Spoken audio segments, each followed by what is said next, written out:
Mendoan, menyatu dalam doa dan renungan dari Katedral Kristus Raja Purwokerto, Sabtu 13 November 2021 bersama saya Romo Oktavianus Heri Setiawan.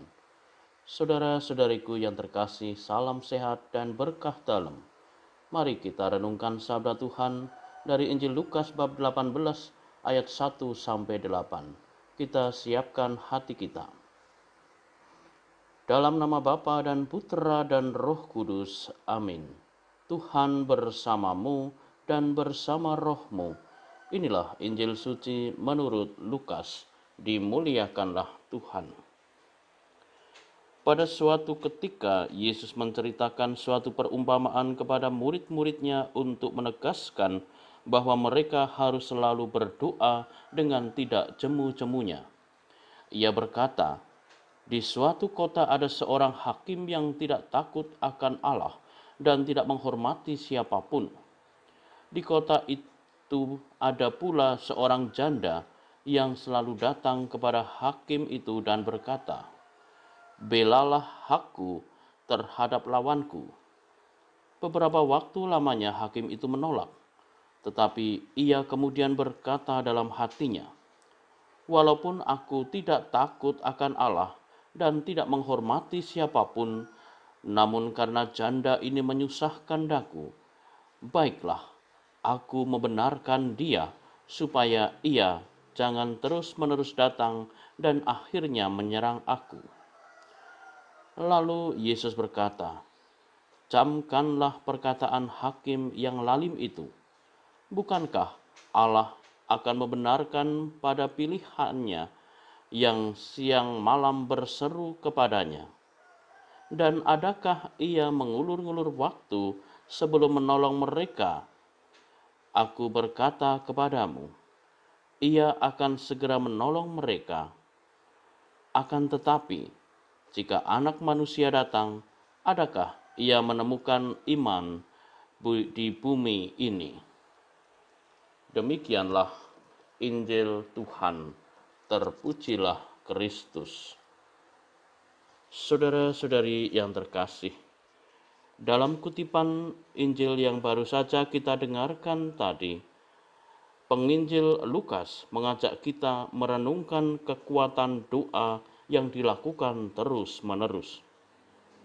Sebagaimana hakim yang lalim dalam perumpamaan itu masih mau membantu orang entah apapun motivasinya, demikianlah Allah sumber kebenaran dan kasih akan memperhatikan doa umat yang berseru tiada henti kepadanya.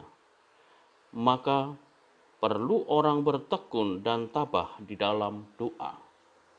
Ketekunan dan ketabahan dalam doa itu tidak hanya bila kita membutuhkan sesuatu saja, melainkan sepantasnya menjadi gaya dan cara kehidupan kita bersama.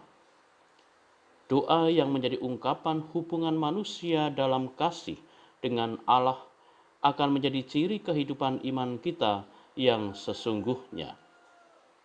Bagaimanakah kehidupan doa ini menjadi keprihatinan kita secara pribadi maupun bersama? Bagaimanakah waktu kita tentukan untuk doa pribadi maupun bersama keluarga? Ada ungkapan yang berbunyi, Allah tidak tidur, Gusti ora sare.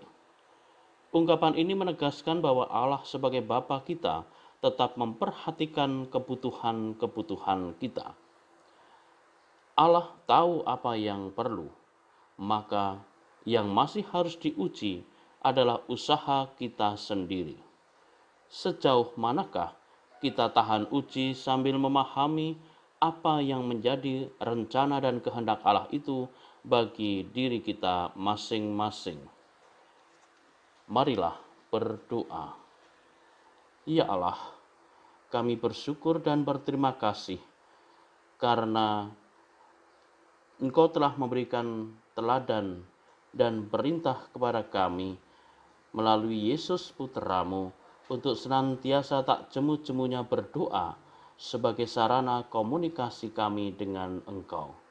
Semoga Dengan kerendahan hati dan ketekunan, kami selalu menjalin komunikasi dengan Engkau, bukan hanya karena kami membutuhkan sesuatu, tetapi semoga kami mampu untuk menjadikan doa sebagai cara hidup kami sebagai orang beriman.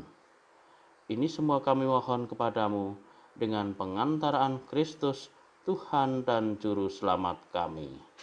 Amin. Tuhan bersamamu dan bersama rohmu.